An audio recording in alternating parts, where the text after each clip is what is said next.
You're listening to Housecast, the official Lowerhouse Cricket Club podcast. Shout out to our sponsors Spoonful of Sweets, Virtual Food Service, Milltown Pies and Rexel. Up the house. Good evening, everybody, and welcome to Lowerhouse Cricket Club's podcast, the Housecast. It's been taking us a little while to get this one together. We try to do them every fortnight, but I think we're 3 weeks off now, and there's been some fantastic games to discuss. So we've got a star-studded team that are involved this evening. We've got the normal co-host who is with me all the time, Joe Martin. Thanks very much, Joe, for dialing in. Are you okay? Grand, thank you, Jez. How are you?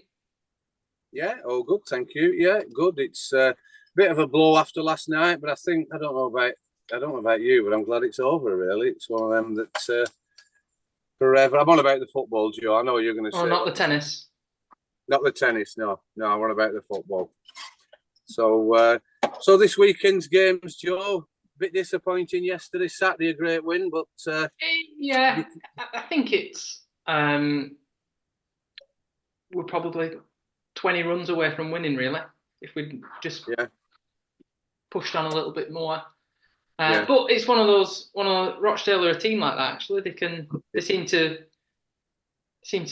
pluck victories from anybody in the league, really. So I thought that. And the way you've all been playing, it's going to happen, isn't it? There's going to be these little blips, and you can't complain about the way you lads have been going. You know, it's been a fantastic run you've on.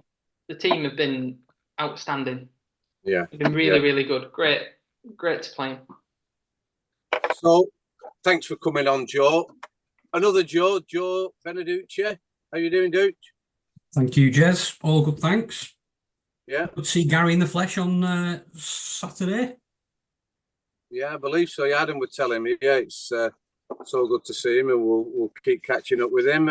Everything all right in your world, Joe? The selection side of it, and keep a strong side there. Does it make it a bit easier? I don't know if it makes it any easier. No. Obviously, when you're a good side and you're doing well, everybody wants to play every week, don't they? There's very few weeks where there's people missing, so it does make it a bit of a difficult juggle, but it's obviously a good problem to have. Yeah, of course it is. Yeah, and and just keep pushing on. You know, I'm sure we'll talk about the World Cup final and the wins that we've had there. So that's great. Gaz, you're back down south now. You have a good time up north. I know you're up for a bit of a family functions and to catch up with a few people. Everything okay with you? Yeah, great season debut on the house. So a good solid victory, good performance.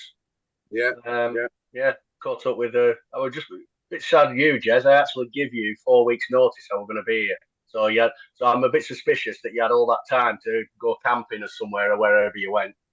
But anyway, I'm not offended. No, you don't need to be. I put it in my diary, and I was intending to try and catch up with you. I think we came down here on the Saturday, so I was going to try and catch up with you on the Friday. But then I'd forgot we've got some tickets for a gig in Manchester. So, yeah, I'm sorry. I should have told you, but there we go. One of those things. Another time. We need to get the van down to Taylor Swift, Jez? Say again, Johnny. Ruin me anyway. Was that for Taylor Swift, Jez? No, it was passenger, actually, Johnny. All right, guys, thanks very much. Jez is a secret Swiftie, Johnny. Just so you know. I can tell. Chris Swiftie. I'm not sure what Taylor Swift's things. Is she related to Chris Swift? Very similar. I think it's worth putting on. I know Swiftie does listen to this. He was, I don't know who actually, Joe Beneducci might remember, one of the best ever nicknames I've ever heard for Swiftie. He was, for our main guest's benefit, I'll not give out who the main guest is yet. He was a little bit, he struggled in the field, a great batter, but his nickname was Luna because he looked like he was pulling a caravan all the time. Anyway, Swiftie will probably laugh about it. So you've all heard Johnny Whitehead's on. How's it going, Johnny? You okay? Very well, thank you, Jez. Very well, thanks. How about yourself? Yeah, all good. Yeah, it's just started pissing down. We're at Kirby Stephen.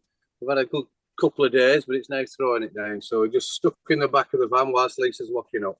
Well, I just read something up this evening. Apparently, we're expected 40 days of rain. Oh, I believe so.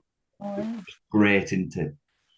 I know, right through to August, I believe. But fingers crossed we get a few games in. So anyway, let's stop messing about and get on to the main guest. He's professional this year for Lowerhouse Cricket Club. It was a last minute appointment, really. Matt Stanley and the club did a fantastic job, the committee, in getting Dan to come over, following the Indian lad who I can't remember who it was who let us down. So can I welcome Dan? Who was it, Joe? The Indian lad. We'll just call him that. Aye, lad. Sach Bachav, he was called, Jez. Yeah, and he couldn't make it, could he, at last minute? No. So Dan Salpietro, how are you going, Dan? Yeah, I'm good, thanks, Jez. Thanks for that little introduction there. I've been known in the dressing room as the Indian lads fill in too. So I've got his clothing, I've got everything. So as the boys tell me when I'm wearing a size Indian medium, it's a bit tight. Brilliant, really. I didn't realise it'd give you his clothing. No, that's quite interesting. I'm sure we can come on to that. Dan, yeah, I really appreciate on the back. Really appreciate you coming on. Thanks very much. We should have done this possibly second or third week of the season, but we ended up a lot of us we weren't available, and it seems that Joe Martin can't run this podcast on his own. So I apologise for the delay. How's it going? How are you settling into Burnley? Yeah, it's been good, thanks. Settling in well. It's always good getting in the familiar environment when we get back to the club rooms every weekend. It feels like home, so that's obviously a pleasing factor. And as everyone knows, I've got the wife and kids over here, and yeah, we've settled into what you'd call English life. So it's sort of the home away from home for us, so we're fine. Oh, that's fantastic. It's great to hear. And it's good, as you will be aware, the clubs that you've played at, whether back home or in the UK, it is important that you get that settling in period, and you get, it's almost you're comfortable, certainly going through the bad times. I'm aware that you're over here with the family, Dan. Are the kids settled okay? Are they enjoying the time? Yeah, good. They're actually really enjoying themselves. They're in school, trying to treat it like normal life, really, and that's what they've really enjoyed most. But even our kids, Layla's 7, so we've got 7, 5, and 3. From the oldest to the youngest, that Lowerhouse life of being down there. I think last night we were down there till about 10 o'clock with footy on, and they're the memories and they're the moments that we'll always remember. And the kids are exactly the same. They come home face full of mud, with tears down their eyes because they didn't want to leave. So yeah, it's overwhelming how well it's been received. And as part of the whole group, I think, of embracing what we come as. We didn't come as just a single Indian. We come as a tribe of Australians. So it's been good how well it's been received. Yeah, it's been great. Yeah, a tribe of Australians. That's fantastic. That could be the title of this podcast. And it was very much, Dan, it was a last minute thing for you to come over. We are going to talk about your career. We are going to talk about how you you started and the career that you've had in professional cricket. But just talk me through how that went. When did you actually receive any communications from Matt Stanley that they might want to sign you? Yeah, so as you're aware, it was all very late. So even for myself, my life balance position back home, I was always driven, and Jackie and myself, my wife Jackie, we talked about the potential of coming over and doing the whole proing landscape once more. My biggest driving factor was my kids this time. I remember proing back in my days over a period of 6 seasons, and I always wanted to do it with kids around my feet. That was always an ambition of mine. And I mean, it became to a bit of reality when I received, it was probably around Christmas time when I got serious looking at coming over, and pretty much had a deal done. And as everything happens for a reason, that just fell through last hour. So then we're just sitting in limbo, and I had several offers, but they just didn't quite feel right. And then, 2 come up very late, which was in Lowerhouse and Littleborough. And if I was being honest, I would have gone to Littleborough, because my last years at Norden, I played against them. I knew all about the village. I knew everything about it. And then as it turned out, I got talking in a conversation with Ben. So Ben and I have remained across Facebook, as the old Facebook friends go, for many years. And then he just asked me a few questions, and happening very quickly, I believe. So I just sat tight, and everyone must have put their heads together and fallen into the Aussie trap. I don't know. So then it just sort of happened from there. And it was just right place, right time for myself. And I look at it from both sides, and it felt instantly, it felt right for myself. I had recollection, the people that rang bells in my head, obviously Charlie Cottam, Steely character, for some reason always stuck in my mind, probably the way he always looked at me, and we still talk about it. Talking about Ben Heap as a young buck trying to make his way, a Joe Hawke who had the biggest tantrums ever and were always aimed at me for some reason, and then the other one, the boy who's become my Dumb and Dumber partner within the dressing room, and he's sitting here, and at the moment, Johnny Whitehead. So I sort of remember all those heads, and it sort of it just felt right, and so we took the run at it, and here we are. Brilliant. I mean, that in itself, I've learned a lot from what you've just said there, Dan, and us, ex-amateurs or amateurs that are playing now, we probably don't realise the impact that we have on opposition pros or people who are just coming over to this, this strange league in Lancashire, which is clearly a great standard. But, when we are having pops at opposition pros, that you remember it and that it can influence decisions. Was there ever any issues around bringing the children over and thinking, the schooling and to getting them settled?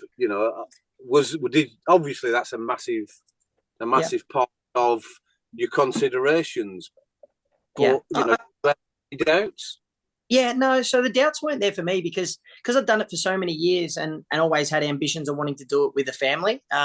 That was probably what was the driving factor to getting here. So embracing that whole side of it was probably something we're really comfortable with.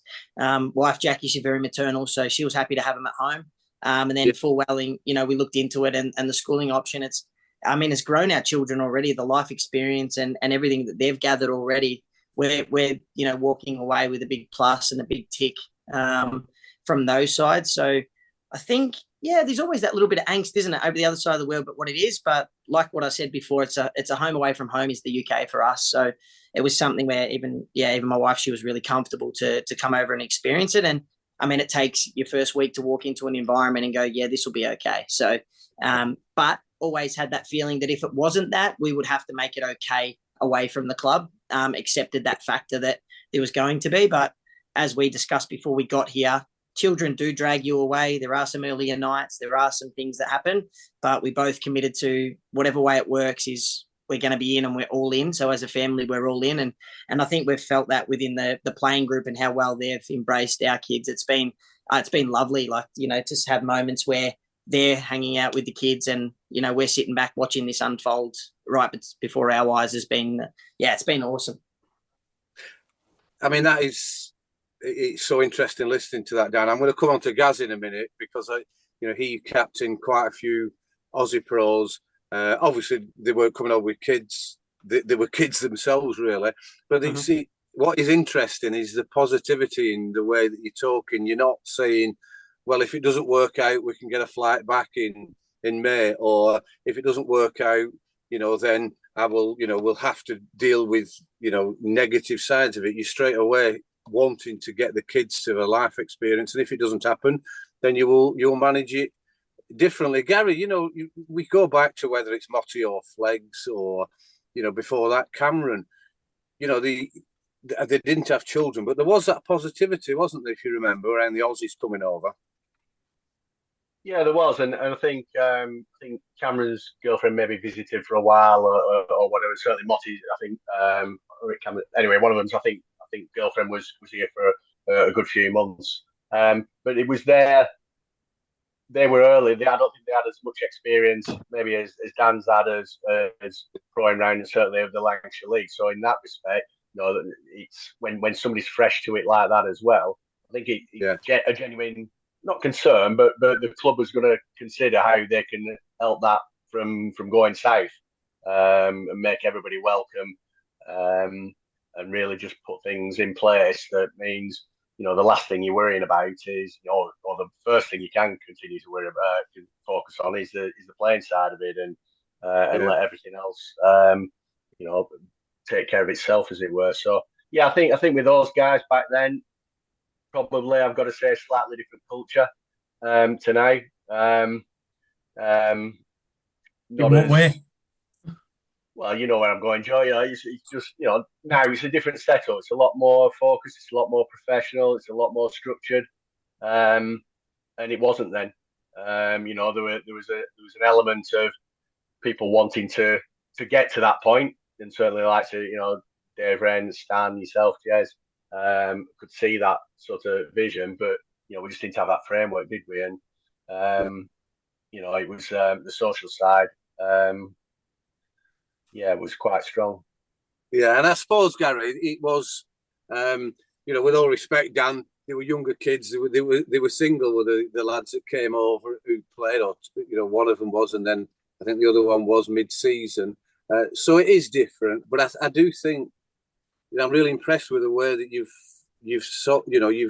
talked through, bringing his children over. You don't sound like you had any doubt at all, and you obviously believed in your own ability.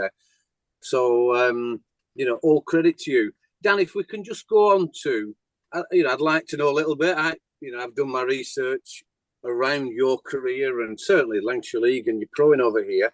Just talk us through when you started. It was clear as a young man, as a teenager, that you could maybe make a living out of cricket. Where were you then, and how did it go then? Yeah, I reckon for me, I'm probably a little bit different on the whole professional, as far as a professional goes, and what comes with being a professional. And I think that's probably why it's worked for me so well over here. So my journey, going back to a young kid, like any kid aspiring to play professional cricket, a fixation of being on TV one day. So at the age of about 17, playing the state underage pathway, 17s, 19s, and then probably took a little kickback from Vic under 19s, and then was basically told, go and play Premier Cricket, because our system was within Australian cricket, Premier Cricket, and then there's nothing else if you want to play. So a bit different, where you could be a Lancashire League cricketer or someone in the Liverpool Prem or anywhere, and then you get picked up that way. So mine come from Premier Cricket, and then I just probably had a psychotic obsession of success, really. I'd put it down to that. There were many, many more talented cricketers than me around, I believe. But I just was living in the country town of Gisborne, an hour out of the city. I'd get in the car, I'd drive in, I'd bowl to the first team all day, as long as they wanted to, then go to my own training, sleep, repeat, do the same thing. I was probably lazy as far as work sense goes, going and getting a real job and stacking shelves. I wasn't for it. So I just kept getting up and going in. And it was actually one day, I knew I was getting somewhere when I could just hear at the back of the net, I was bowling and bowling and bowling. And I could hear, it was Peter Siddle go, someone's just going to have to give him a game. He's here every day. So that to me was pretty much a little turning point where I thought, shit, actually, they're listening, they're seeing this. So that little motivating factor probably drove on. And I got a second 11 game on the back of that, and then did well, and then got another second. And it just sort of snowballed from there. And then that's when I went into being contracted with Victoria. Then again, played a game against Sri Lanka, went well there. So then got a game in the Big Bash, which was prior to the official Big Bash, which it is now. Yeah. So the Big Bash, but it was state versus state. And that was probably the point there where I look back and reflect and think it probably got the better of me, overawed by an occasion. I'll put it as little as this. My first time was when I was playing, and they said, you're going to bowl the first ball as an off spinner in a T20. It's pretty normal. Two left-handers were batting. One was Phil Hughes and the other was David Warner. And I was more worried about tossing the ball up to myself, looking at myself on the big screen at the MCG. So that's where I look back and I go, if I had my time How old again, were you then? maybe. How old were you then? 20, I reckon. 20 years old. So, so that was sort of like an intriguing part. And the most comfortable I ever felt was the last game I ever played, TV game. So I probably had a block of, I didn't play much state cricket. Only played, half a dozen games. A lot of 12th man, a shitload of second 11 cricket, which was pretty well regarded back home. But that's where my journey is probably more along the working class professional cricketer for a step time. And I believe that's probably built me into the sort of more resilient character I am, because I've never been at the top flight for a continuous period. Always felt like it was my last game. So, so that's probably, to where I reflect. Yeah. And the Big Bash back then, I can remember it before it, became as massive as it is now. Quite ruthless, I guess. You're playing against those players that you've just mentioned. They've no sympathy for a young player who's just coming in, who fancies himself. They will smash you everywhere, I guess. How did you cope with that? How did you manage to get through that period? Yeah, I think that was just ingrained in my body to just compete and fight and find a way. That part of coming up against that opponent wasn't really the factor that bothered me. It was probably more about, playing in front of 300 people to playing at the MCG in front of 25,000, and always wanted to do that, but then just how I cope with that. And that's all been my lessons and learnings from when I've been trying to nurture and help people who are going through that same phase, to how to understand and how to cope with that, and how to get through those moments and how to actually enjoy them and flourish and be the player you want to be. Because if I honestly look at it, the player I was at 20 compared to the player I was at 28 is worlds apart. But had the same mental strength and resilience and competitiveness in me to be able to find a way to just be a part of that journey, which I loved. Yeah, and then I suppose you've undersold yourself a little bit. I only played half a dozen games, but you played a lot of you're learning a lot there through that early part of your career, and then going into the mid-20s. How did that progress from the mid-20s? And then I'm guessing you travelled a little bit, and whether it's with Victoria or to seek employment, how did you go then from your mid to late 20s? Yeah, so for me, basically, it was from Victoria. Then I was contracted at the Adelaide Strikers, and that was a great experience. Then getting on the road, being in a different franchise, playing a couple of games there. Again, the game I went out for, I played my last game at the Strikers, went pretty well, 1 for 20 odd off my 4 overs, under light sellout at Adelaide Oval. Amazing experience. To then the next game being told you're not picked. But who can argue it was Nathan Lyon who went in for me. So as it all unfolds, he's turned out to be a pretty good one. But from there, and again, I sort of went down the business path. It's sort of that later 20s, but that mid-20s was where I come across and played, went the proing game over here whilst I was still playing second 11 back home.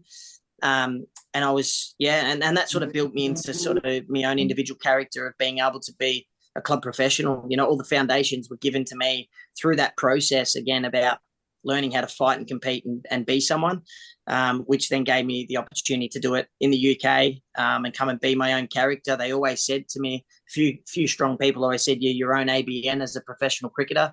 So you be you and you find a way to, to make everyone look at you and be your own brand. So I sort of embraced and adopted that and took that with me into probably business at the late 20s. So my last year of proing at Norden, about 2015, I was about 27, and then I went across and had a crack within the business game whilst coaching at Clarence District Cricket Club down in Tasmania for 4 or 5 years. Set up camp down there. We built a house. We started having children. All these wonderful things that happen and consume your life. And then from there, that sort of gave me an opportunity. I went and did my level 3 coaching, Cricket Australia level 3 coaching course, because I was sort of driven down that path from certain people within Tasmania, which I loved. And then I got an opportunity to coach and being a senior assistant at the Tassie Tigers and the Hobart Hurricanes for 1.5 years before COVID. which was an amazing experience, and gave me another side to the game that I truly loved and appreciated. But always the anxiety again. I haven't played that many games, so that doesn't give me the respect to be a good coach. So it's always sat within my mind, and it's always grabbed a hold of me. But as my character's always been, it's probably been a little bit more go get and say, well, that's sometimes that can be a really good thing. Someone who hasn't had it all has had to find a way to be in that environment, and for whatever reason, I keep gravitating back to the professional environment. So I'm loving it. Yeah, and I suppose it's a really interesting the way you've talked through that period of, you want to continue to learn, you want to coach, but it is your livelihood. You've got to make enough money. You've got to, the way that they were in your late 20s, whereas Gary and I, and Joe Beneducci to a little bit lesser degree, he's obviously younger than us.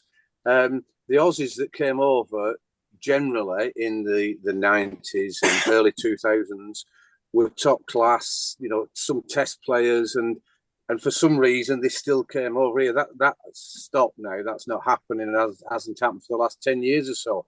And I mean, I'll come on to Johnny White in a minute just to ask him about how he finds the way you are now as a complete professional. I feel that you are, and how the people like Johnny, people like Joe Martin, Paddy Martin, who are they're there now, the top class league players.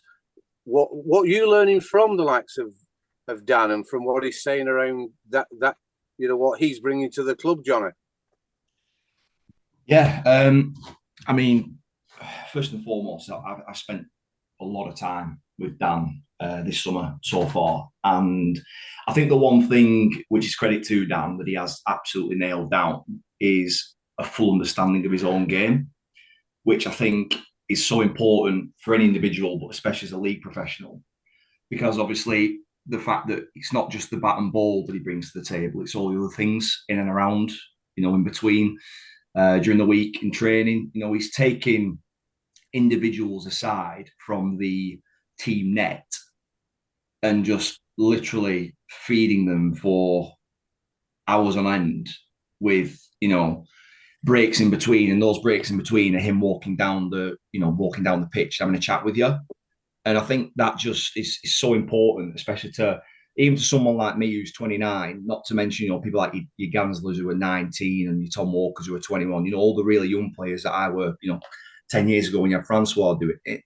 It goes a hell of a long way, Jez. And I think what it's built is trust, which is something we've touched on over the weekend. The trust is there.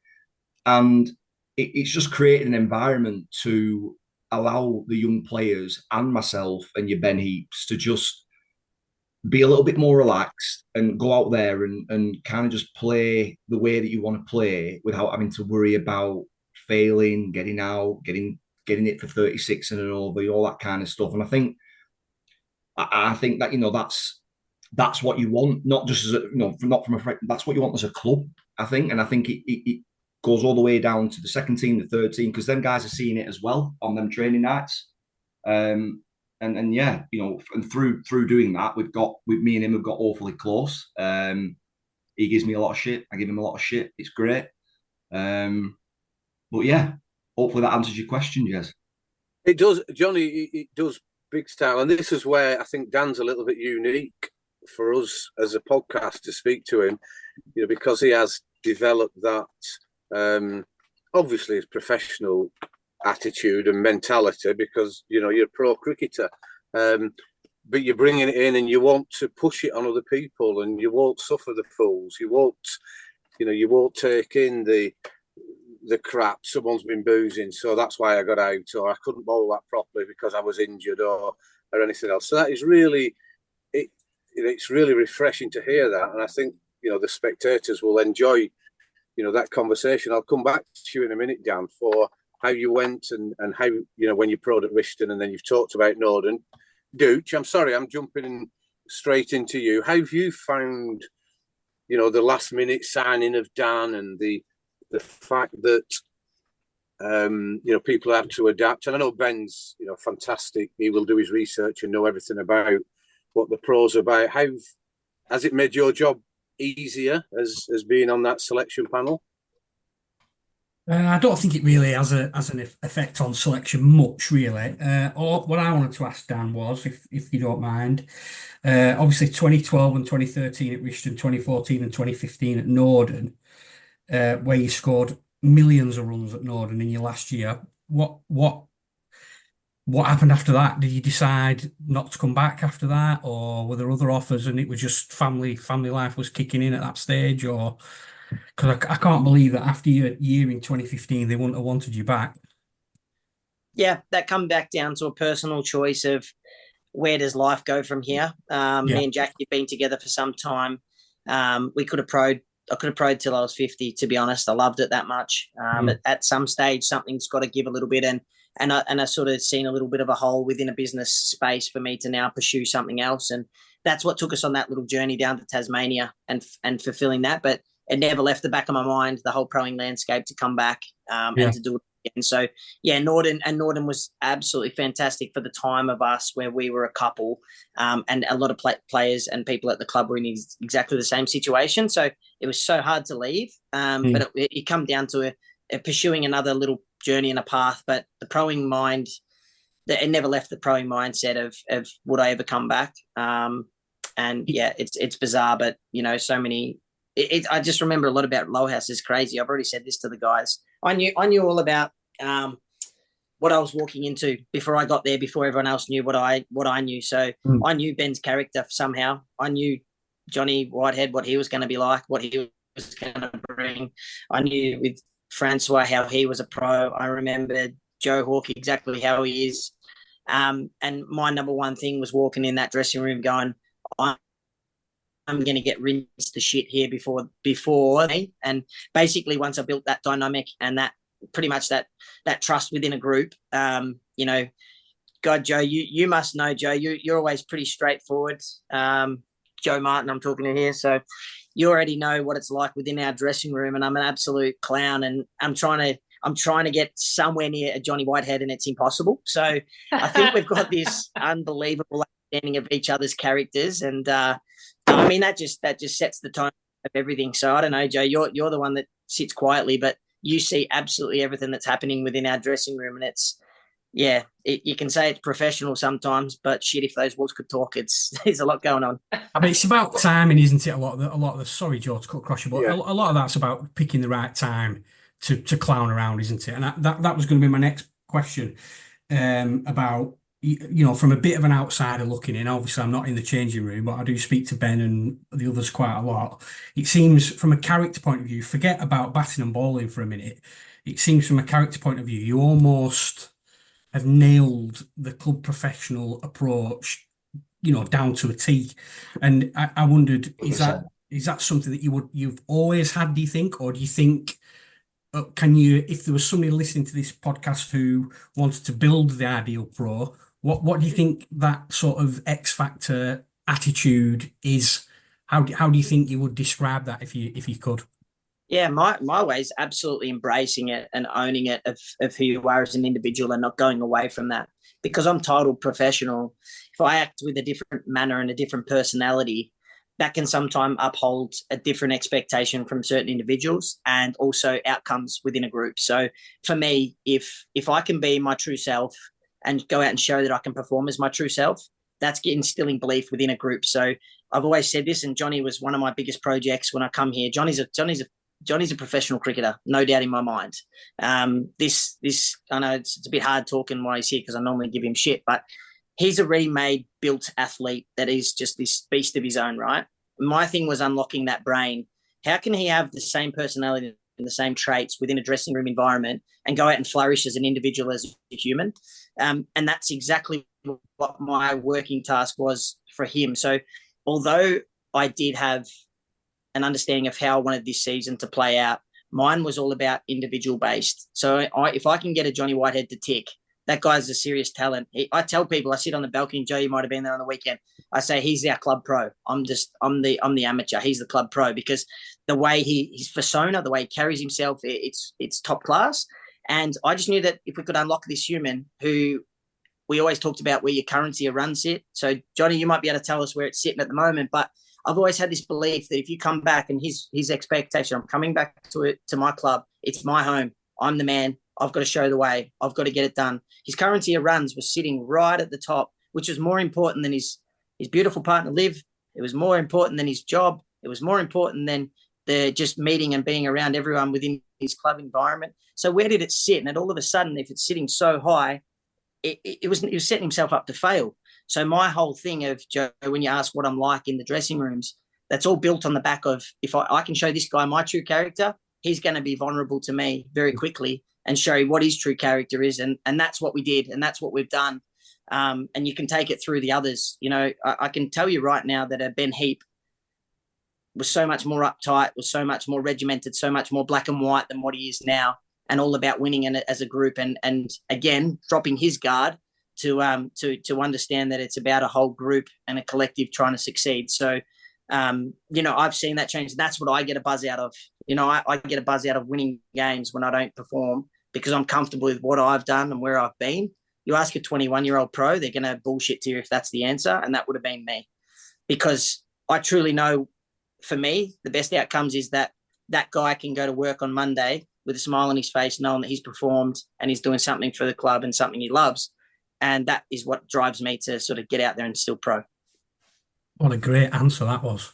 Fascinating insight, that, Dan. Thank you. Might have been a bit long, but yeah, that's it is really good to hear. Really interesting. Yeah, and it sits like it does sit within a soft hole of myself, because I genuinely love just seeing and a Henry Cottam, someone so tense, so insecure, so trying to get him to just unlock this little kid who wants to flourish and have fun, and he walks out and he comes off the ground smiling, even if he hasn't gone and got a 50, he's smiling when he's got 25, because all the things we've worked on and tried to, again, instill that belief and walk off the field going, geez, I've had fun doing that. That's been a good day. So again, when we've got an 18-year-old doing it through to Johnny, you know, who's 28, or a Ben 36, having moments there where we're all looking at each other going, shit, this is great. And you might get onto the talking topic of our loss on Sunday, and I'll let the others answer it, what the proudest moment for me was from that day of that loss. So yeah, it's been a good little journey so far, and it feels like there's quite a way to go. But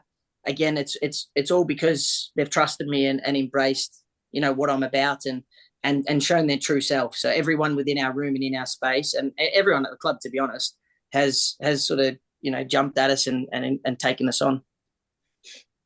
As Dooch has just said there, Dan, I mean, it's a fantastic insight into your mindset. And we, you know, cracking, we've not even spoken, but I will sit and watch, and I can see, you know, certainly the Middleton game away, when Johnny's batting like he was, you were buzzing off that as much as Johnny was. They could see that you were enjoying that. There was a game at home, I can't remember who it was, and I could see you were identifying which bowler you were going to hit and where you were going to hit him. You know, 2 overs before, and you can see that, and you can, you know, how precious is that for the club? I mean, Gary, let's me and you maybe bring it back down to earth of how difficult it was when we played. You know, it was more a case of, you know, as the pro got his whites, or, you know, as he brought a pair of gloves or whatever. What's your thoughts of what Dan's just gone through there? I think you're doing it down a little bit there, Jez. It was like that on the odd occasion, but no, that last 5 minutes there just reminds me of what you can't research easily. Everyone looks at the stats and everyone looks at the performances and who they've played with, who they've played against, and stuff like that. And that's the easy bit, isn't it? For somebody to, and I'm leading on to, you know, obviously around that when we played, and we didn't have 2 eighties as a club to put together, so we couldn't just go out and get Alan Donald. You know, that was Rishton, and we didn't, you know, we couldn't go and get any other test player or well-known player. We were looking at those people who had the character, you know, and Dave Wren knew that instantly. He knew at the end of the season the total had to be greater than the sum of the parts, and the person who was going to do that was a characterful professional. Now, sometimes that came across in the wrong way, but what it meant is when it was, all shit kicking was going on, that you stuck together. Like, there was no major falling out. It was backs to the wall job, kick one we all in type situation. And yes, he did his research, so they knew they were skillful in their art and their craft. I don't think we got a duffer in any of that time. But alongside that had to be somebody who was, to use Dan's phrase, all in, and would live, breathe, and die for Lowerhouse. And I think that brought a lot of people on the right way. And I think when the Rugrats and Joe's sort of time came through, I think a lot of that was instilled then, that character within the club generally, not gone beyond the professional sort of level, just down to sort of the amateurs as well. So yeah, I'd like to think that probably, the pros, they were certainly serious about, fulfilling their part of the obligation, as it were. But I think, I look back on those moments, and what I learned was, I noticed Joe at the start didn't mention my stats like he mentioned yours, Jez. But anyway, I'm again not offended. But at the end of the year, he wasn't remembering, Flegs' 140 odd off in a rained off game or anything like that. It was like knowing that he'd left, and there's a whole bunch of cricketers there who would be better for his presence for 2 years in terms of how to play cricket, not how to do a cover drive, how to bowl leg spin, or anything like that. Just how to operate as amateur cricketers in a club environment. Yeah, and I suppose, Gary, I probably did do. I was thinking more of the likes of Craig Light and a few other characters who were daft as brushes. But the whole sporting world has changed as well. We've got to bear in mind, whether it's the professional sport or the amateur sport, where there is more science, there is more research and prepping and planning. And as much as me and you, Gary, would try and get Stan and Brian Holmes and Andy McNicholas to come down and run round Rose Grove, we were it was impossible, really. Whereas now, and this is, this is not down to you, Dan. I think this is the credit of the Rugrats, as we call them, Joe Beneducci and Charlie and Johnny Russell and those people, that they did progress into. And we clearly took it very seriously, but they want to get fitter. They want to work on the technique. They want to work on where the plans for the day. And Francois was very helpful in bringing that in. So it is another progression, but it's so refreshing. Joe Martin, you've not said a great deal. Just talk. How are you feeling? The way this year's gone, not with the results or the Worsley Cup final or the run you've just had, with the way Dan's come in and changing things. And don't just say it's okay and sit on the fence. Just tell us how you feel it's gone. It's gone extremely well, Jez. It's gone extremely well because fundamentally Dan understands people and how to get the best out of them in ways that I think amateurs struggle with, because you're often inside your own head. I know I certainly am, as a profoundly anxious and negative person. But as Dan's come in, he's created an atmosphere within the team that is extremely positive, to just back your own ability to deliver and execute the skills that you have, rather than going in your shell a little bit and fearing the worst. And that's been the biggest thing for me, where I don't really feel anxious in the dressing room. And I think actually people will notice that I'm probably not walking around as much as I usually do, because I'm sat with the team, because I'm not worried. I'm not really worried that much anymore. I'll still walk around because there's still bits of anxiety there, and that's, it's a massive team effort, but Dan has instigated it by getting the best out of some really big characters in the team.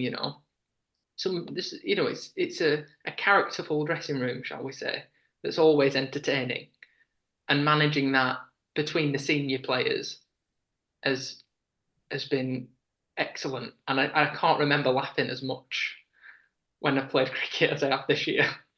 Mainly because Johnny's back, can I add? But just in general, everybody bounces off each other. I'm not that funny a person, but lots of other people in there mean that you can crack a joke and you kind of get your value from it, I think. Yeah. And that is so valuable that you said that. Even Lisa just said, because I'm sorry, lad, she's listening because we're in a van. But that, obviously, I'm not trying to be a doom and gloom merchant now, but you're winning. You've got some great players.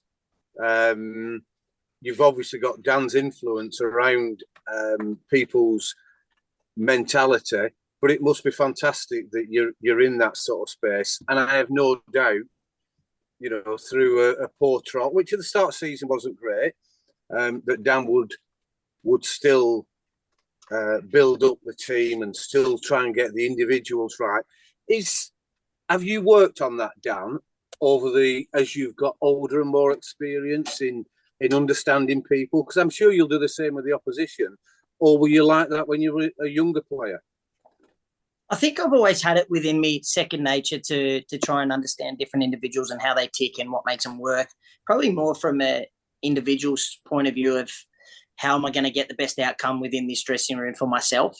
Now it's transitioned into how can I truly get the best out of each individual? How can I have a quiet, anxious Joe Martin actually flourish and be loving to just sit back and have a laugh, and to everyone else's expense, sometimes to your own expense. But I think I've acknowledged and seen all that before I've come into the group. And when you say an alpha dominant group, that this was my biggest challenge as a pro this year. I knew it firsthand that we've got to remember that Frankie was pro when I was proing against him. Now he's getting absolutely piss taken out of him for being a big bird that can't run anymore, can't move anymore, can't do it. So I'm proing why that is. So that's one dynamic that I knew that I was going to have to confront. A Johnny Whitehead who's been around doing it all, wanting to, be a big, strong alpha boy within a room. I've got to come back and impress.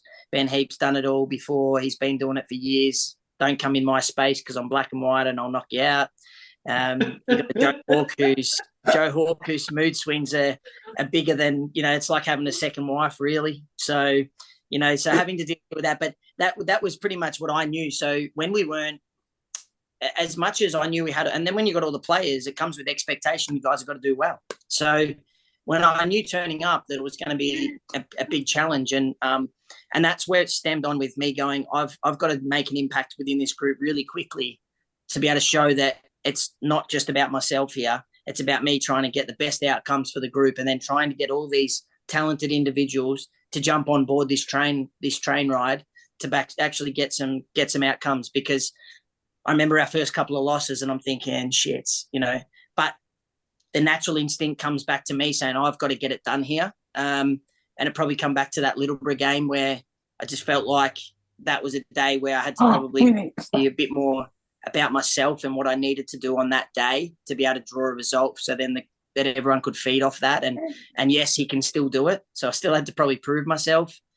But then as soon as we did that and then, we started creating this connection within the strong alphas within the group, and then also a vulnerability, to be honest, we started getting a few outcomes, and it was about, taking that forward. So I don't know if that answered your question exactly, but I sort of knew what I was in for. I prepared what I was in for. I knew that my biggest challenge was taking on this group of players and not coming into a young group that needs this, blah, blah, blah. Yeah. I identified that as my challenge, getting these guys on board. Yeah. Yeah, no, it definitely does. And I can see that, you've probably had that all your career in working with individuals and working for the team. And even if things don't go right and, we don't win the cup, we don't win the league, the way that Joe Martins just spoke there, me and Joe have spoken for years about his anxiety of which glove to put on first, or I dropped a catch 6 weeks ago and he still can't get over it. We've talked about all that. And if, you make him a better person because of it, then yeah, winning is great, and winning the trophies and being the top scorer is fantastic. But you're making it sounding like that the team are enjoying playing. You know, they are amateurs, and you can tell that they want to play and they want to be happy when they're playing. And like you said, Joe, he's just a minefield. He's, you know, you don't know what you're going to get from one day to the next. Yeah, Johnny, what's your uptake on the way that, you know, the season's gone? They were a little bit of a poor start again, but you've had a fantastic run. Is this going to continue? And also, the other point is, you know, you're in a phenomenal run of form. This, you know, the knock at Middleton, and then you had another ton. How can you see that going forward? What's your message to the supporters? Just keep going as I'm going. Momentum is there, which is great. I'm in a great headspace. You know, continue to do the work with Salpietro during the week. And you know, the way I look at it is, if I'm doing well, the team does. You know, the team does well. And it's as simple as that. It really is. Very disappointed with yesterday.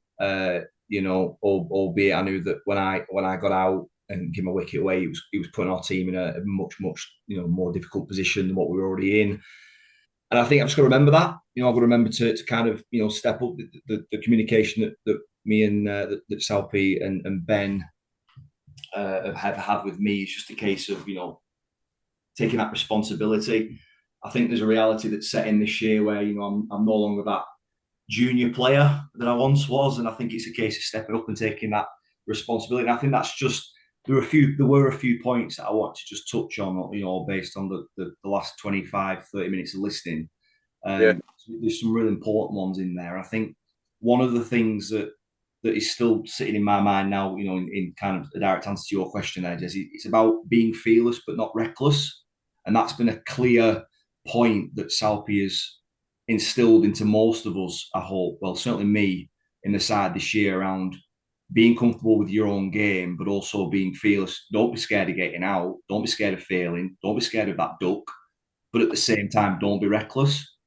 And I think it's a really good place to be in, and that's where I'm at. You know, every game that I'm approaching, the nerves are there, which has always been a good thing. And I think I always seem to do better when the nerves are still there. I actually get a little bit complacent when I start to relax, and that's where kind of more chance of me getting out comes in. And I can only obviously speak to myself because it's only me that's in my head. I'm not in anybody else's head.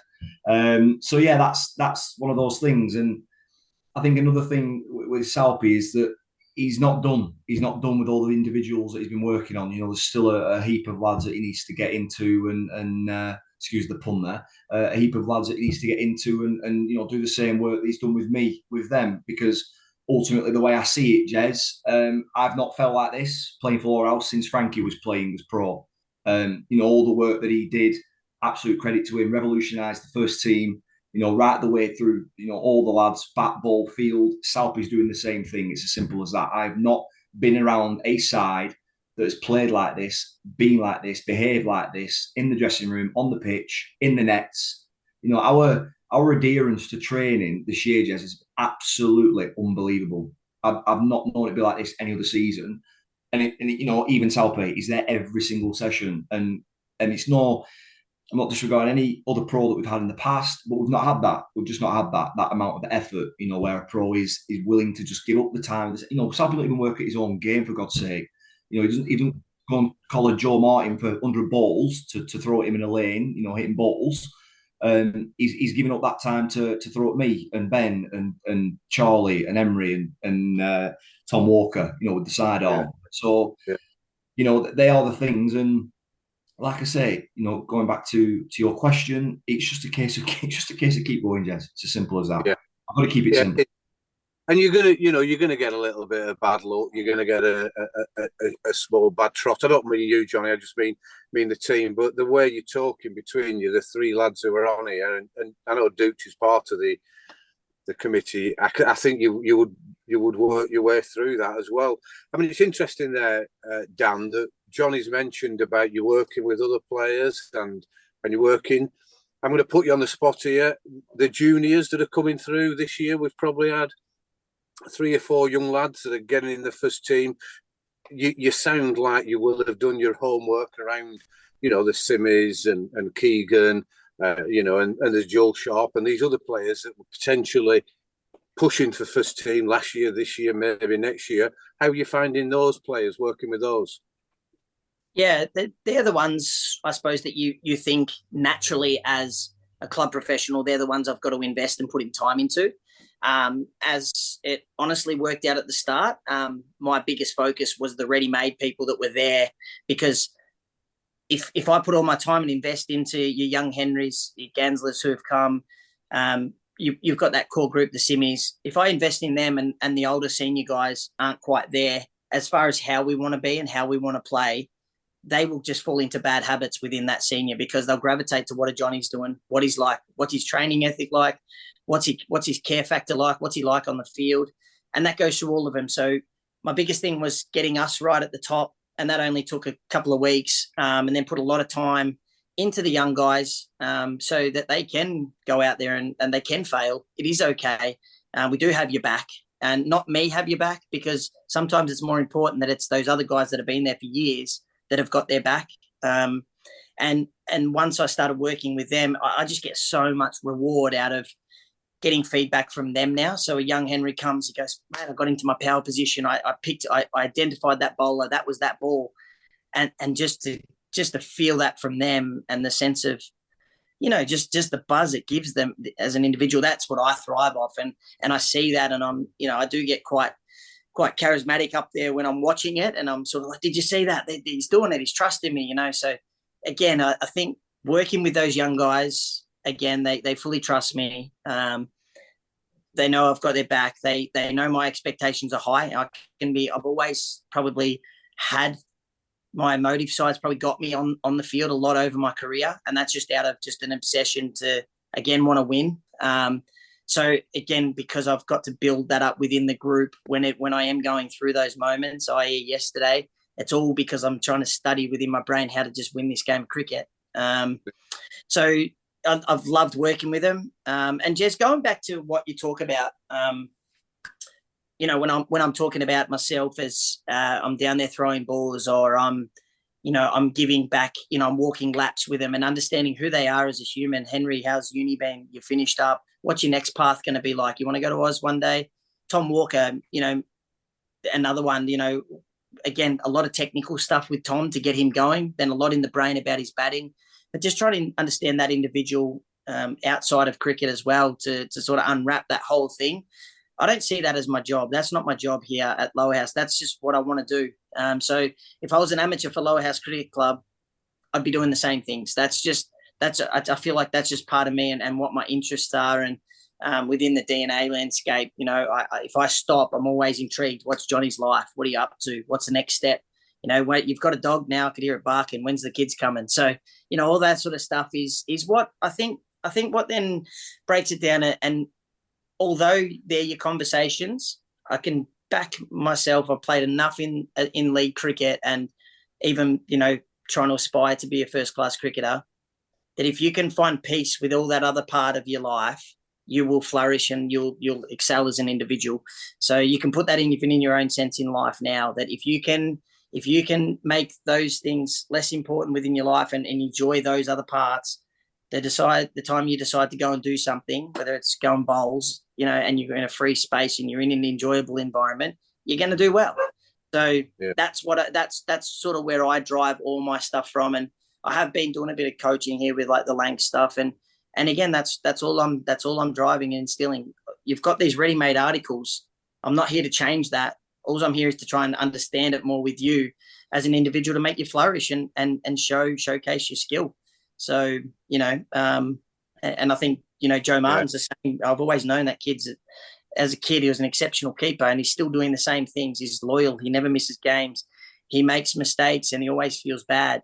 So now we've created a bit of a vulnerability together that I think I said to you Joe on the weekend. I think I thought the batter nicked one and he didn't go up with me. I said, "You do that again, I'm going to rip your head off." So yeah, you did. You did. All right, yeah.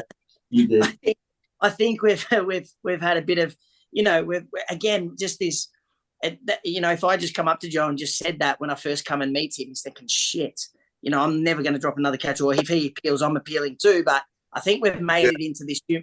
We've got the humour side of it to know that understanding that it's okay. We're all going to make mistakes. But also, we're also in this together, and we can create this, this dynamic within a group that you need to be you. So if you're not you, I've always said this, if you're not being you when you're going out there on the field, you're not setting yourself up for the most success. So if you're a charismatic person and you're good, you've got a great sense of humor, and you go out and show that to everyone in our room and everyone out there, that's going to put you in the best position to succeed. So, because at Johnny Whitehead, as much as everyone says the kid's a clown, you look at him in this dynamic here, and this is the batting Johnny that I could see. So this is where I look at it now and I go, it makes sense when he's out there. He's very switched on. He's very professionally driven. That is true personality of him.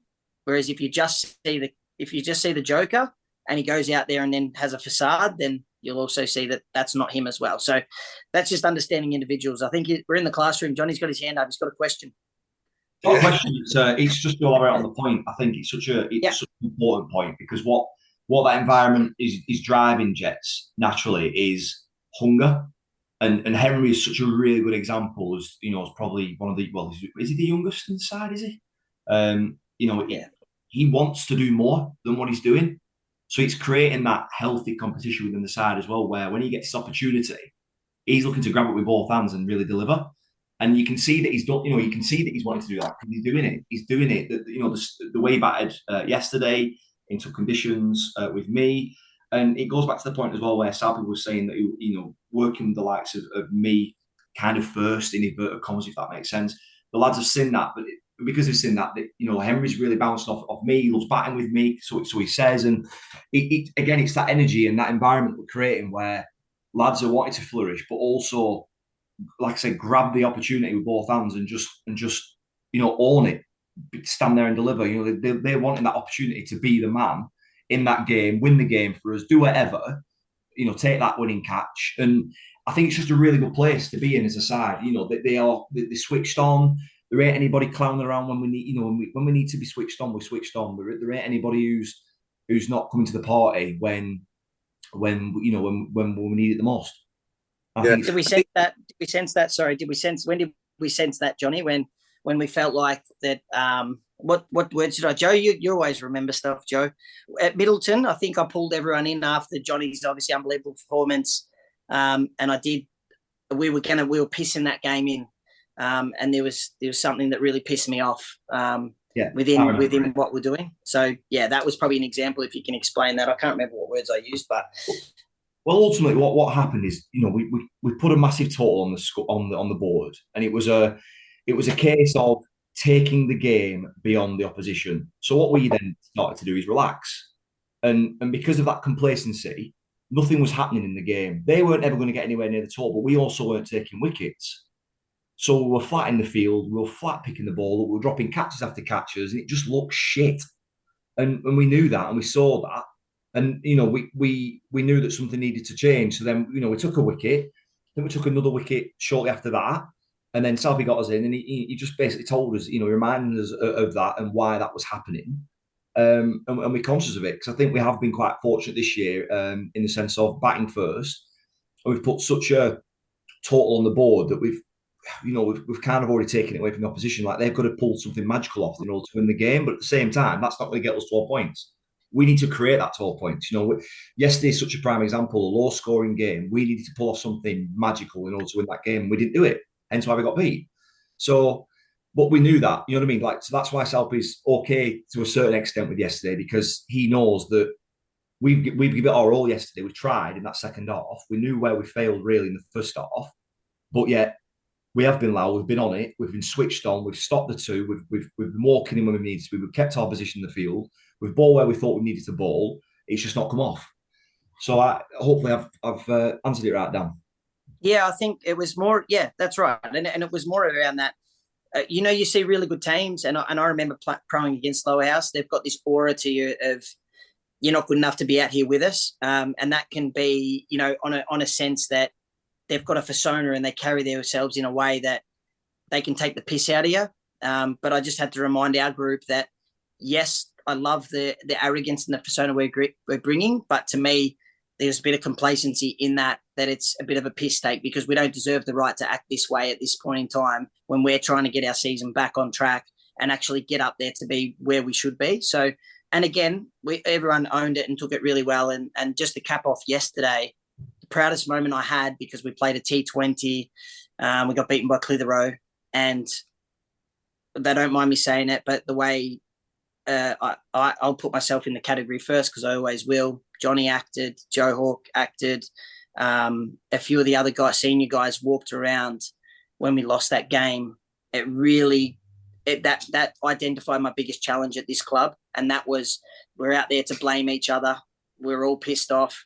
It was everyone else's fault, and yesterday was a prime example of where that could have happened, and I couldn't be more prouder of the group in the way we handled our first tough situation since getting on this great run.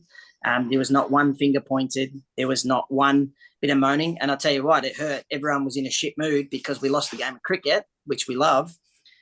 But it was just the way it was handled was really identified to me that these senior guys within our group, the younger guys were looking at that going, shit, I can fail here and still be loved as well. So that was probably that identified to me that this club is certainly on the right track to be able to set themselves up for success. And like you say, it might not come in the Worsley Cup, it might not come in the T20 finals day, but that for me, I know that we have got the best opportunity to do it, and we feel like we will do it. Yeah, and I'll come on to you in a minute, Gary, because it's so interesting listening to. First of all, Dan, when you were talking about when you've played against Lowerhouse, they had this arrogance, a good arrogance, and they're going to boss the games, etc. Gary and I, and Joe to a lesser degree, Dooch, we would play against the East Lancers and the Burnleys and Haslingden, and it was horrible playing against them because they had that arrogance, and it's hard work playing against teams like that. But it is a real thin line, Gary. If you remember, certainly Hazes, with Mick Tracy and Bob Grimshaw and these players, that it's a thin line because all of a sudden, as you've alluded to there, Dan, you go over that line and it becomes pig-headed, it becomes obnoxious, the senior players start falling out. And that's what happened at Haslingden, really, isn't it, Gary, if you remember, when they used to win the league for fun? It is. And the team that got it right around that time was somebody like Baker, who, won the league, few years on the trot, World Cup winners or finalists and stuff like that, great set of players, had the same confidence and would get stuck in, when it wanted to. But I don't think there was one character in the team that anybody really disliked, or around the leagues they were well respected bunch of lads who played hard, but were good and stuff. Yeah, it is a fine line. This is the most enjoyable podcast I've been on in a long while, guys. Sorry, but it's well, mainly because you haven't said much, to be honest, Joe. But it's amazing. I think we were 3 or 4 games in when we had a first podcast this year, maybe, or whatever, and we were, there was a lot of doom and gloom. What's happening? Is it because we haven't had any pre-season? Have we got the strength in depth and all sort of thing? And I think we concluded at the end. We all went round the circle and came back and said, "This is a good side. Just don't panic." Yeah. And I'm sure that and what's been discussed and aired tonight, very few people who probably watch every week don't realise all that work that's going on, all that communication, that sort of team building, but a bit cheesy, but literally, that's going on. That's, I'm sure, massive contribution to what that run that's been going on, and I'm sure will continue going forward. So, fantastic conversation to be part of this. Yeah, it is, Gary, and it as Dan's alluded to there, with the senior group within the team, and then the younger lads who come in and out and try and get the runs. Dan, what 2 or 3 players have a bad trot, and you've got Johnny Whitehead, as much as he's coming across here as being the most sensible bloke in the world. I've known Johnny since he was about 4. He has got this character about him. He is such a lovely, likeable lad. But he can, or when he was younger, he could flip. Joe Hawk, daft as a rush. Charlie's now older one. He can, what happens if within the dressing room that just changes? How close are you? It's a little bit like the definition of insanity. That you're only a flick away to it all going belly up. Could you see that within that dressing room or not? Or are you in complete control? Oh, complete control. They're easy to manage, these lot. Absolutely not. I think, no, I don't get anxiety. I honestly cannot wait to walk into the dressing room to know what Johnny Whitehead's bringing on the weekend. And if he acts a certain way when he comes in and tries to be Mr. Serious or Mr. Mature, it certainly backfires very quickly, because that's my role, is to be the one that can rev him up. So, but that's probably once every 10 weeks I have to do that, because he comes walking in that room like, here we go, it's ready to go. So, and everyone, we all feed off that. And the other person I wanted to sort of mention within this whole chat is someone who I found intimidating. He'd look through me. I felt like I could learn to love him, but it was going to take some time. And obviously he's played his 500th game. Normally if you play 500 games, you'd run through a banner back home. So it was a big deal. So I'd like it to be a bigger deal for Charlie, but he's someone as well, which I tell you what he did. He gave me genuine belief that I'm the right person for the club, because I sensed that he wasn't going to be a part of it this year. His motivation levels weren't going to be there to play. And then when we started creating this culture dynamic within this dressing room, that everyone was flourishing as individuals. And certainly he's got his son playing in Henry. Like, how special is that to be able to go out there? And I feed off watching that, going, one day it'd be amazing if, I could be somewhere near Caleb, my son, whilst that's all going on, and getting to share those stories and this laughter and this absolute, genuine fun. We all, the days where you always go, it's, cricket can't be asked tomorrow. If anyone says that within our group, we know it's bullshit, because they all want to be there. We actually genuinely all want to be there, even if it's a washout day, because we're all going to have that much fun. And we're going to lift each other's spirits, because at the end of the day, everyone goes through tough trots, and a couple of guys within our group have gone through some really tough personal situations. And you know what? I identify, I know that. So as much as I'll take the piss out of them, I've got this genuine discussions we're having away from that, to make sure that we're understanding where everyone's at. Because if we all just attack each other in this piss take way and not have an understanding of what's happening within their real life, then that's where it goes wrong. So Jez, probably my diligence is probably a little bit more in that space to know where everyone's at before we are engaging in all this stuff. And by all means, I think when we go back to individuals slipping, or let's call it form slumps as well, again, we've built this dynamic that I know that Johnny's waiting for me and Ben at the top of the order. Me, Ben, Frankie miss out, I'm going to do it today. And I know vice versa. If you look at mine and Johnny's partnerships, I reckon we average about 2 batting together. And we've probably both got a fair few runs this year. So one says to me that we spend that much time together off the field, that we're not batting together out there. Or the other one is that we're actually got each other covered, basically. Thrive off the fact that if he's not there, I'm not there. And I can sense that with Ben. I can sense that with Frankie. I can sense that. So that's pretty much the core of our top 4. And then you put a Tom Walker in that, who I'm telling you, the kid's an unbelievable talent. And again, once we can get the best out of him, and it's just tailing down through that order to basically know that we thrive off covering each other. And I've always said that within a group, that if you can take great pride in trying to cover for your mate, that's the best feeling you'll get. So when, someone else does really well, we genuinely enjoy that success, because what it's done is it's covered up your blemish. And I can sit here and full well tell you that if I don't take wickets or make runs and we win games of cricket, I'm very comfortable with that, with where I'm at. And I think that's running through the group, that I'm telling you right now, Ben Heap is taking pure pride out of getting the best and watching Johnny Whitehead knock off a record, to watch a young kid try and win us a game of cricket. We're jumping and grabbing each other through that finishing moments to actually really embrace those moments, which sometimes can be hard for people who have always wanted it to be about them to win games of cricket and be the man and do it all. So we're getting some great pleasures. And also, like a Frankie has been nothing but more accommodating to me as passing the baton on as a professional he wanted at the club. And I'm not sure all the ones before him, I'm sure they're great guys and done a solid job, but Frankie's been someone that, with Spets, shared some great moments of talking about truly what he believed was right for the club. And again, Johnny sort of said it before that he was probably the start of something for the club to be able to take it in that right direction. And it's quite easy to probably stand there and go, a little bit standoffish and not sort of feel like this was my role. And he, people like him, he's been amazing. That makes us all as a club and a group go, we're on the right track here. And if we fall short from time to time, it's not through lack of trying. It's not through lack of genuine care for each other. It's just the way it's unfolded.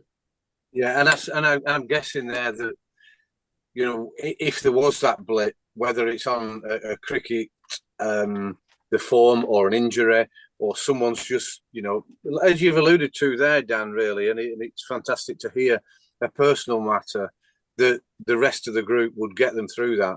You can manage those little blips. It's when you've possibly only got 2 or 3 of the main senior members of the team, and you've got 4 or 5 who've got poor form or personal issues or fitness issues, that then it's more difficult. You will carry these people through. I don't mean you yourself, Dan. I mean the team will carry these players through, which is fantastic to hear. Can we? I mean, we've been going now. It's brilliant. We're an hour and 20 minutes, so we're probably going to have to split this up into 2. I think I'd like to talk about and get some input from certainly from Dooch and Joe Martin around the last 10, 11, 12 games. The run that's been on, the actual runs that have been scored is phenomenal. I'm not sure. I know Dooch sent me some figures of certainly batting first, the scores, regular late 200s and a couple of 300s. How's your feeling, Dooch, around the team and around the selection side of it? And speaking to Paul Stanley, it is clearly exceptional, but it just seems like the norm at the moment, Dooch. What's your thoughts around that run? And I've not known anything like it. No, and it's kind of different to how Lowerhouse first team have gone about trying to win games in previous years as well, because we've always been a side who would strangle a team and keep it, really, really try and contain a team with the ball. Whereas obviously, look at our scores since we lost that game to Burnley. Like you said, Jez, we've scored 290, 320, 380, 260, 290. So we've kind of stumbled on, whatever by accident or by design, a formula where we're now going to heavily rely on our superstar batting lineup, and that's going to help us take the wickets in the second innings. We've batted first every week since we lost to Burnley in the league on the 18th of May. Obviously, we won't have won the toss every single week, but clearly we've got a plan there that we're going to bat first. We're gonna compile a score and then put the squeeze on in the second innings with a massive score under our belt. It's obviously a lot easier to do, but that is a bit of a departure from how we've sort of played in previous years, definitely.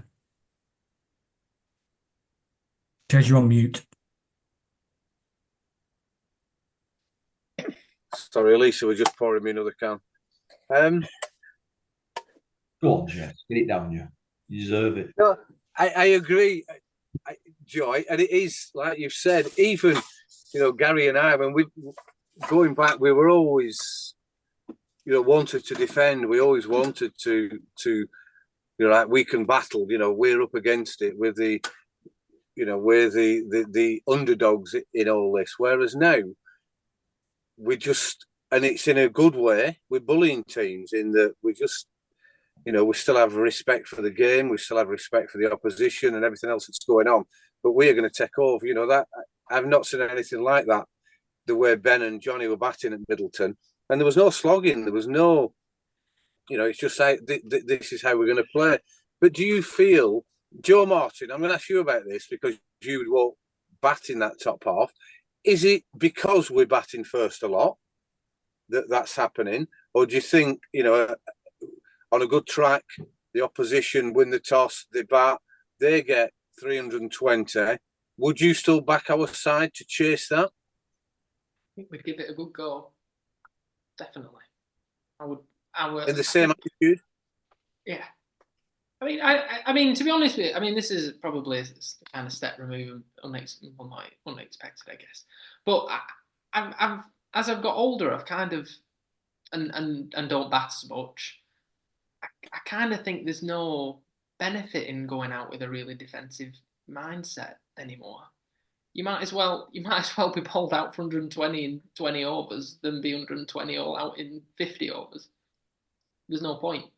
So I think if you were, and it goes to a point that Johnny made earlier around being fearless but not reckless with your with the batting. So yeah, I think it's just the mindset that we've got. So if we have to chase 200 plus, if we have to chase 300, why not? Yeah, and it's the one thing we haven't seen this team do, isn't it? Yet we haven't seen us chase a score yet, a significant score. But like Joe says, if you look at the scores we've posted batting first, there's no reason to think why that's not going to be well within our capabilities. I know it's a slightly different mindset chasing to posting, of course, but we've definitely got the talent there. Yeah. To add my little two bob worth in this conversation, it stemmed back to Burnley line in the sand. And I'm sure Ben come into the room with Dooch at some stage and probably said this as well. I sternly said to Ben, we as a group don't deserve the right to be able to choose what we do. From this point going forward, Ben, you win the toss, we'll bat. We lose the toss, they'll stick us in. And that was my mentality. I said, I don't care, Ben, you open the batting, so you're setting the tone here. I don't care if it's an absolute sticky one, it's going to get better. I don't care if it's good to bat on first to dry out more, whatever way it worked out. I said, you win the toss, you're going to bat, because this group, where we were, we didn't deserve the right to have to dictate terms on how we want to go about chasing these totals or setting. And as it's unfolded, it's ironic. Ben's been winning a lot of the tosses. I think he's lost 2, or something like that. So we know we're turning up. Johnny the same. Our top 4, we're turning up knowing what we're doing. And we're coming out there with clarity within our headspace we're going out there and we're going to put a total on the board. And so the way I'd give the analogy before is, if we were chasing at the start of the year, clear the row. If we're chasing 140, we would have chased a 120. If we're chasing 300, we would have chased a 270. If we're chasing the 350, we would chase the 330. So my mindset has now turning within the group, and this is part of our discussion that's going on. And when you ask Joe Martin, will we chase it down? He says, we'll give it a go. Honestly, that's about the right assumption of, I reckon, where we're at within a chase at the moment. But we are a hell of a lot more clearer than what we were. So we are in a space, I think, that hopefully soon, that you throw a 300 on the board, we'll go and chase that down with 5 to spare. So I think we're getting there, but if we're true to ourselves, we're not. But I tell you what, we're a hell of a lot better that if there's 120 on the board, we're going to go out and get it, and we'll probably get it in 20 overs. Because our mindset is, which the guys keep saying, is let's be fearless but not be reckless. And sometimes that's hard to understand. If you're young, what does that mean? But when you're mature and at an age where you are, you can truly say to yourself, that shit, I was pretty reckless there, and you put your hand up to that. As a young kid, we're trying to understand that and trying to deliver that to them. So I would prefer one of our younger kids to go and be reckless, so we can rein them back from there and not just continue to just hold themselves back and go, I thought I was brave there, Dan. I went across one ball and I tried to do this. Now we're talking about compiling a whole innings and all the outcomes. So if today is going across our stumps and trying to hit that ball as far as you can over deep mid-wicket, you can accept getting out that way, but then don't turn to me and try and lap one and say that, we said just be fearless. Because to me, that's reckless, because that wasn't within our plans of what we're trying to do. So when we say that, all the guys that go out there, I'm sure you can go to all of them and say, okay, where's your target area today? And Henry will tell you, Charlie will tell you, Johnny will tell you. And that's just trying to get clarity within our roles and within our space of what we're trying to achieve, which then is resulting to those big scores. So, I don't walk out there feeling like we're just going to be a team that, we've been getting 250s, we'll just get 60 one week. We won't, because we're a lot more calculated within what we're trying to do. Yeah, and as you've said there, Dan, it is a little bit, it's probably a bit easier for you to understand that and get your mindset around it. And Johnny Whitehead, now that he's back with us and he's in such a good, he's in good form and a good frame of mind. The younger players they'll be thinking, "Crack, I don't really know what he means here. I've got my shot now, and I know where I'm going to play, and I know where I'm going to hit that bowler, and I'm going to hit it as far as I can. It's going to go for 2 sixes. But then, crack, I've got out, and I maybe shouldn't have played it. That is an experience thing. I understand that, and going forward, they will learn from you guys who get out. Johnny will get out to the shots. Ben gets out to shot one of his best shots. But it's not the end of the world. There's not bats thrown all around the dressing room, or they're sulking for 2 or 3 days, even though the team have won, which is what, not just at Lowerhouse, that happened in a lot of places. But I get the impression now within your group that doesn't happen now. You win if you've failed, or an individual's failed, or played a really poor shot, or bowled a really poor spell of 2 or 3 overs, but you've won. We learn from it, and I think that is where. You as a team, to watch you all, it's outstanding. It really is. You can see that work that's gone into it, and the way that you're managing the games. And I'm really confident. I think, and who knows, Ben's going to lose some tosses. Who knows? Other teams might listen to this podcast and start batting first when they win the toss and ask us to chase. And I genuinely think you will. I think you'll do going forward. So Joe Martin, I think we went with 10 or 11 games, including the cups, and gone through there undefeated. The cup final, what's your thoughts around that, Joe Martin? Jess, this A win. Yeah, you get such positivity from Dan, and then you go to Joe, and he's no. Because I'm trying to be. I'm very, very positive, but I don't want to be. I don't want to be too positive because I think we're gonna win. I always have this kind of. I don't know. I always think about who. I always have pictures in my mind of who lifts trophies. And interestingly, when we played Littlebrook last year, I couldn't picture it, but this year I can. Which is a bit weird. Right, so maybe ask somebody else because it's not very useful. No, it is a bit weird, but you are weird yourself, so that's why you come out with weird answers. What I'm asking you is about the occasion, the team. You've done fantastically well. It's another final at home. Last year's was a little bit difficult. The weather didn't help, and the breaks that went within it. So let's forget that. The occasion. You've got to be looking forward to that, and the build up to it, and the amount. We're guaranteed 2,000-3,000 people are going to be watching you. You must be excited for that, Joe. Extremely. Well, try telling your face. Yeah, no, I am. It's probably the first time I've not been that anxious. I can remember talking to you, Jez, in 2011 when we first won the league with the iteration of this team. How I hadn't slept for 2 weeks. And you nearly didn't come out your house. You said I nearly didn't want to come down to the ground. But I've always struggled with Jez. I know you have. But with the likes of Dan around you now, who's brand new to you, and all your other friends down at the club, you will get there. You are getting there. Go on, Johnny Whitehead, the cup final. What's your thoughts? I think it's going to be a great game because I think that Tomlin are a good cup side. You've got a good pro and then more.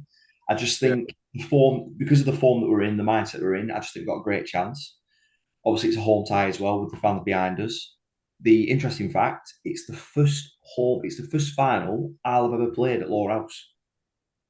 So me and Danny are making our debut final appearances at Lowerhouse Cricket Club this year. The only two I've been involved with, Plural and Church.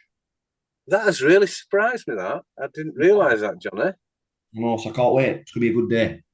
Brilliant. I'm just wondering if Dukes were going to come out with some other facts that were completely false. We've never ever lost to Tomlin in a Worsley Cup final. Ever. Home or away. Dan, we'll wrap this up in the next 5 or 10 minutes, and I'll come round you all. at your time at Rishton and at Norden, you will have played in some big games. Norden's a great club, and Rishton, cracker there. Fantastic history.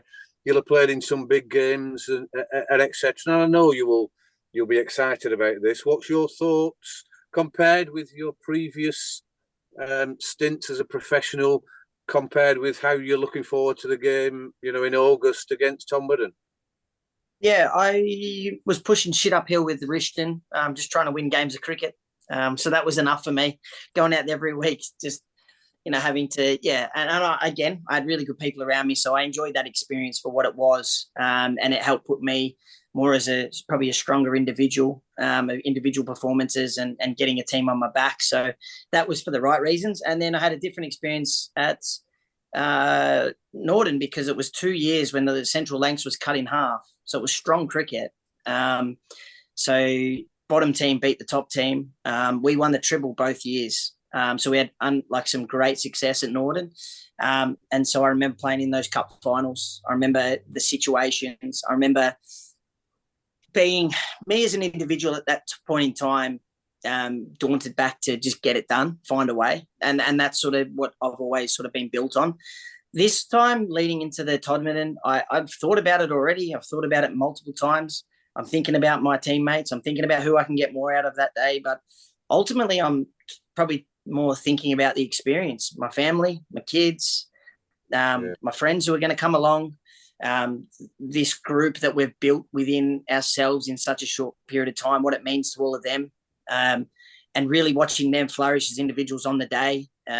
So I look at the whole aspect of it now, whereas probably back then I looked at that game of cricket and what I'm going to do as an individual. So now I'm sort of just trying to think about this whole experience and take it for what it is. But the one thing I never let myself now is be overawed by occasions, because that was always my thing that I always felt, was my probably failure.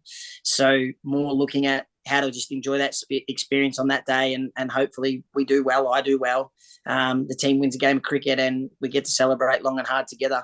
My biggest thing for all those is I fucking love celebrating. So if I can make sure we win that day, then we can party hard. So that's my golden ticket to success. But yeah, I'm just looking forward to just the occasion, and I know the club spoke about when I got here again. If you do make a final and you can host it at home, what an unbelievable experience. And again, I think if you look at my cup run in my form as a cup run, again, that's probably what I do within my own mindset. When I go in at 3-12 against Haslingden, all I'm thinking in my head is do it for everyone else. So same thing will happen on that day where, God hope I get an unbelievable Johnny or Ben or Frankie on that day, but if it's not them, it'll be me. So we've sort of got that instilled belief within our group, and it might be that young Henry who we've learnt to flourish. It might be those guys, that Charlie in that key moment, or any one of them. I actually find that if there's 20 on the board and Joe Martin's out there batting, like I can tell you right now, there's full faith and trust that they're going to find a way to just make sure that we're the team that's holding the trophy at the end of the day. Yeah, and that is important. What you were saying, the team ethics now are there. I can tell that it's 100% there. But the occasion for the families, for the, and it is great. We need to have the nice weather for that and for the whole occasion, because they are, without a doubt, and you've done this and you'll have done this back in Australia, the memories that last forever, and no one can take them away. The families and everything else, can remember that forever. So what we'll wrap this up very shortly. I'm going to go through. I'm going to come to Dooch in a minute, and then to Gary, just to see if you have any comments before we wrap it up, and then we'll go to Joe Martin and Johnny White, and then finally we'll come back to Dan. From me, thanks very much, Dan. It's been a pleasure chatting to you and understanding your theories on cricket, and you're almost a psychologist the way you're talking about the players and the work in their minds and getting things. It's been really entertaining from me, to listen to that, and I'm sure the listeners will think exactly the same. Dooch, final comment from yourself. Yeah, just echo that. Great insight into what's going on inside the changing rooms, which none of us, obviously apart from Johnny, Dan, and Joe, get to hear about. It's really interesting and really impressive to hear. The way that we're methodically going about things and think. The upturn in form has not been a fluke. Clearly, it's No. the result of a process that's been put in place, and long may it continue. Yeah, brilliant. Thanks, Dooch. Yeah, I agree. It's so good to get the insight from him there. Gary, again, me and you go back years of being in dressing rooms, and it fascinates me how, and it's not a criticism of me or you or Stan or anyone else who was in the dressing room then, but this was just, well, we didn't even think of it, did we? We didn't even think about the psychology of each player and getting the best out. We had a really good team spirit, but you listen to this compared with what we had, and I'm not doing all the doom and gloom side of it. It's so refreshing. What's your final thoughts on this podcast? Yeah, you're right, Jez. You touched a bit on it. Almost captaining in the 90s, 80s, 90s were more about almost being an administrator and just making sure everybody turned up with the right bit of kit and knew which ground we were playing at and everything else back in those days. I mean, this is another level, and it's fantastic to hear. And I'm obviously, I'm not around the club week in, week out. I'm watching from afar, so I'm just seeing the game. So I don't get a lot of the chat, and I don't see all the casual side and just how the interactions and stuff. But from being up there at the weekend, talking to a few people who I do trust and I have a good interpretation of things. Nothing but positive news. I saw your good lady and one of your little ones who had baggy blue on, and that said a lot. The t-shirts on and things like that. And that said a lot. So great job you appear to be doing. Getting the best out of everyone and obviously contributing yourself. I mean, we haven't sort of focused too much on your own performances and things like that, but it's okay. You're encouraging everybody else, but those younger ones, when they see you putting your own methods into your own game as well and getting the results, that in itself as well is another thing that they say, oh, he's not just talking about it, he's doing it as well, he's applying it himself. So fantastic to see. Let's just have a super strong finish to the season and make sure everybody's happy at the end. Thanks, Gary. Appreciate that. Yeah, it's really good. Thanks, Gary. Yeah, because we're still in it for the three trophies. I know the leagues. There's a few games we'll have to make up, a few points we'll have to make up, but it's still there. So I'm going to come to Joe Martin and let Johnny Whitehead be the next one on before we finish with Dan. Joe Martin, have you enjoyed yourself tonight? You nearly broke out in a smile. I've had a wonderful time. Always a pleasure, Jez. And it's funny, really, because you discuss a lot of things when you're playing the game, when you're playing at the weekend, but the actual kind of thought process behind it is probably something that you forget about. So it's really, really good to hear what Johnny and Dan have said about their processes and everything. So I just thanks for coming on and taking the time. This is a long old recording. No, it's good. So thanks for coming on, guys. It is great. But Joe, just one point you said there, and this is where, and again, we can go back to Frankie and Ben's leadership and Charlie. You're probably now, it's the norm that this is the behaviour, that this is how the dressing room is run and the thinking about your fellow players. So, which is even better that that's the norm rather than, oh, we'll do it one week and then not do it for three. So, Joe, thanks for everything you do. I know I've taken the mickey a little bit, but you do it back. You're really helpful in the co-host in this. So thanks very much, Joe Martin. Johnny, your final few thoughts before we move back to Dan and close down the podcast? Fantastic evening with you, fellow gentlemen. Thank you for having me on again. It's always great to be on the house cast. I feel like I'm becoming a regular member, actually, Jez. I've been secretly added to the list, maybe. But no, Salpy, thanks for joining, pal. I love you to bits. You're a hero. And let's just keep going as we're going. It's as simple as that. Hopefully we can keep providing the entertainment to the fans. You guys make sure you keep coming on watching and supporting, and I've got a really good feeling that we're going to win something this year, if not more than something. So stay tuned and over and out. Brilliant, thanks, Johnny. You're not a co-host yet. You're a bit like a Smashy and Smiley there with your finishing. But it's not far off, Jez. I'll be petitioning, I think, for Johnny to join the gang. So you'll have. There's tough. There'll be a tough interview for him. I'm like Stormer. I've got my seat. Yeah, you got your seat. Yeah, no, I won't say. But Johnny, thanks very much, and keep that good run going. Keep being positive in the way you are. Dan, just from me, and I know the spectators will be thinking exactly the same. It's great to hear your history and the way you developed through cricket. The way you think about cricket is fascinating me. It really has given me an insight in the mental side and the positive mental side that you brought into the game. So thanks very much for coming on. Final few words from yourself before we close it down, Dan. Thank you. Yeah, no worries. Obviously, firstly, thanks for having me on. And I'd spent a little bit of the time coming, and we've talked about sort of getting on together and having these moments. And I suppose probably a thank you for me. It's helped me probably reflect what it's been so far and what it's meant to me and my family so far for this little bit of a journey. And also just a bit of reinforcement that we are doing the right things and we are on the right track, because sometimes you can be a little bit sort of blind to all of that. Definitely trying to stay humble within all the positive feedback, but also taking a lot of fulfillment out of getting the positive feedback that we're on the right track. And hopefully, the next time we're talking, there's a bit more success happening and we're doing the right things, which I believe we will. Hopefully get to see you all in the flesh at some stage soon and share a beer and hopefully chat some more stories. But for me, it's over and out. And thanks, Johnny, for your love. I love you back. You sleep tight tonight, kiddo. We'll wake up with a smile in the morning.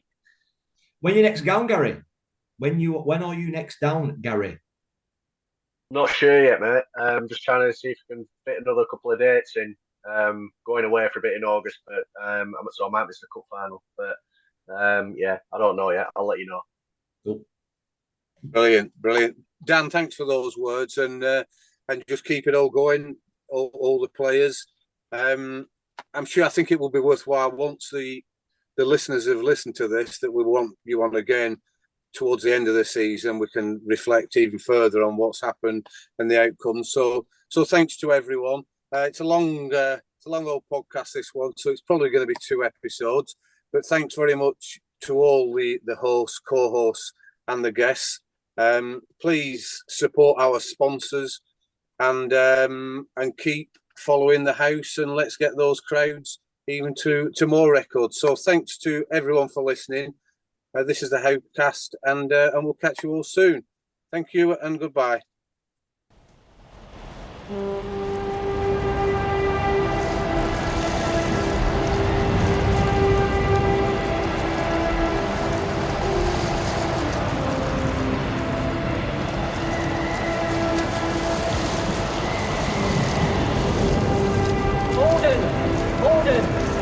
Send more house to save the house.